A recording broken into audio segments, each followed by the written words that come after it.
So what'd you guys build today? What we built right here is an awesome gaming PC inside the NZXT H5 Flow and features some really good specs like the Ryzen 5 7600X and an RX 6700 XT from Sapphire.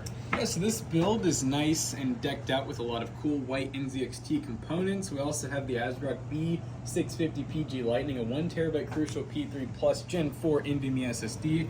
We now have 32 gigs of Team Group 6000 megahertz RGB DDR5 RAM, a SeagotTEP 750 watt 80 plus gold, and that does have the ATX 3.0 connector, so if you ever wanted to upgrade, we have the NZXT Z63 Kraken RGB in white, and then the NZXT H5 Flow white RGB. And this build will be $1,600 at PCBros.tech. Because Twitch chat said we did not have enough energy when we said that. You need to buy this PC today over at PCBros.tech!